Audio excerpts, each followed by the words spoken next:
യുഎസിന്റെ തെക്ക് മധ്യ പടിഞ്ഞാറൻ ഭാഗങ്ങളിൽ ശക്തമായ ചുഴലിക്കാറ്റും മഴയും വെള്ളപ്പൊക്കവും. ദിവസങ്ങളായി നീണ്ടു നിൽക്കുന്ന ശക്തമായ മഴയിലും കാറ്റിലും പല പ്രദേശങ്ങളും വെള്ളത്തിനടിയിലായി. പല നദികളും ഇനിയും കരകവിഞ്ഞൊഴുകിയേക്കുമെന്ന് അധികൃതർ മുന്നറിയിപ്പ് നൽകുന്നുണ്ട്. ഈ ആഴ്ചയുടെ തുടക്കത്തിൽ ആരംഭിച്ച ചുഴലിക്കാറ്റ് പല പ്രദേശങ്ങളെയും സാരമായി തന്നെ ബാധിച്ചിട്ടുണ്ട്. സ്ഥലത്തെ സാഹചര്യങ്ങൾ രൂക്ഷമായി തുടരുന്നതിനിടെ 16 മരണങ്ങൾ റിപ്പോർട്ട് ചെയ്തിട്ടുണ്ട്. ടെന്നസിയിൽ മാത്രം 10 പേരാണ് മരിച്ചത്. മിസോറിയിലെ വെസ്റ്റ് പ്ലെയിൻസിൽ റോഡിൽ നിന്ന് ഒലിച്ചുപോയ കാറിൽ കുടുങ്ങിപ്പോയ 57കാരൻ മരിച്ചു. കെന്റക്കിയിൽ വെള്ളക്കെട്ടിൽ 2 പേരും അതേ ദിവസം തന്നെ സ്കൂളിലേക്കുള്ള യാത്രാമധ്യേ 9 വയസ്സുള്ള ആൺകുട്ടിയും ഒഴുക്കിൽപ്പെട്ട് മരിച്ചു. ശനിയാഴ്ച നെൽസൺ കൗണ്ടിയിൽ പൂർണ്ണമായും വെള്ളത്തിൽ മുങ്ങിയ വാഹനത്തിനുള്ളിൽ നിന്ന് 74 വയസ്സുള്ള ആളുടെ മൃതദേഹവും കണ്ടെത്തി. അർക്കാൻസാസിൽ 5 വയസ്സുള്ള കുട്ടി മരിച്ചതായും അധികൃതർ അറിയിച്ചിട്ടുണ്ട്.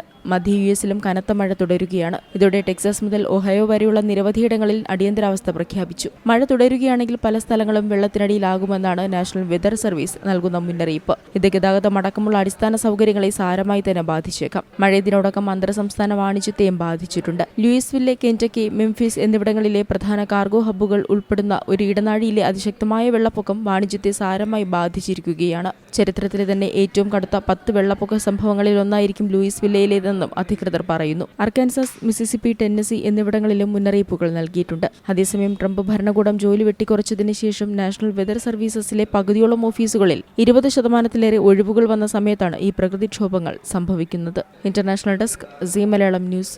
ഏറ്റവും പുതിയ വാർത്തകളും വിശേഷങ്ങളും വിരൽത്തുമ്പിലറിയാൻ സീ മലയാളം ന്യൂസ് എല്ലാ ഡിജിറ്റൽ പ്ലാറ്റ്ഫോമുകളിലും ലഭ്യം.